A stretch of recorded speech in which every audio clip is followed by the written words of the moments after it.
आमदार नारायण कुचेंनी त्या ऑडिओ क्लिपबद्दलचे आरोप फेटाळले. या संदर्भात पोलिसात तक्रार दाखल करणार, अब्रू नुकसानीचा दावा दाखल करणार असंही त्यांनी सांगितलं. तर यासोबत त्यांनी सदर ही ऑडिओ क्लिप मोडतोड करून बनवली असल्याचंही त्यांनी म्हटले आहे. या संदर्भामध्ये आम्ही अंबड बदनापूर मतदारसंघाचे भाजप आमदार नारायण कुचे यांच्याशी संवाद साधला असता त्यांनी या संदर्भात दिलेली ही त्यांची प्रतिक्रिया. अजिबात असं कधी मी बोललो नाही. ती ऑडिओ क्लिप मोडतोड करून समिती तयार केलेली आहे. त्याच्यामुळे त्या ऑडिओ क्लिपचा माझा काही एक संबंध नाही. आणि विरोधी पक्षाचे प्रभाव जिव्हाळी लागल्यामुळं मला बदनाम करण्याचा प्रयत्न करू लागले. कारण की तुम्ही 8 फेऱ्या झाल्या, 8ही फेऱ्याचा तुम्ही निवडणुकीचा निकाल जर पाहिला तर 8व्या फेरीला मी पुढं होतो.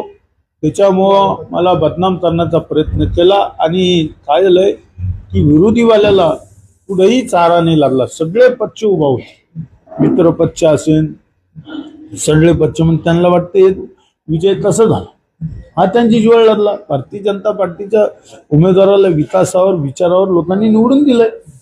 त्याच्यामुळे यांचं जिव्हाळी लागलेला प्रश्न आहे. त्याच्यामुळं वंचितचा इथं काहीही नव्हतं, संबंध नव्हता. त्याच्यामुळे त्यांनी आरोप प्रत्यारोप केले. पहिल्या दिवसापासून आरोप प्रत्यारोप करू लागले की कारण की पहिल्या दिवशी म्हणले की अधिकाऱ्याला 1 कोटी रुपये दिले, अधिकारी मॅनेज केला. म्हणजे ईव्हीएम मशीन मध्ये घोटाळा केला. मला सांगा, जर घोटाळा केला असता तर मग MIMचे कशाला निवडणूक आली असते? 33-36 लोक. वंचितचे कशाला आले असते निवडून?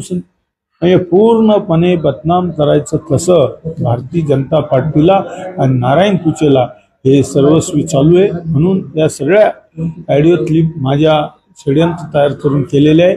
मी याला बिनबुडाचे आरोप करण्याला तयार केलेले आहे. 2 तक्रारी केलेल्या आहे. अशा 2-3 आल्या आहे. मी तुम्हाला FIR आत्ता देतो. मी एक ऑडिओ क्लिप आली होती, जातीवाद बोललो म्हणून सनी मी त्याची FIR दाखल केली होती. असे मोडतोड करून केलेले आहे. मी तुम्हाला आत्ता FIR देणार आहे. मागचा एक अंबड पोलीस स्टेशनला दाखल केला, एक बदनापूर पोलीस स्टेशनचा. दोन्ही FIR माझं होईल. या जे ऑडिओ क्लिप होती त्याबद्दल काय सांगाल की मोडतोड केलेली आहे? हो, 100% मोडतोड केलेली आहे. याची चौकशी करायला लावणार. गुन्हा दाखल करणार तुम्ही? 100% अब्रू नुकसानीचा गुन्हा दाखल करणार. मी कोर्टात जाणार.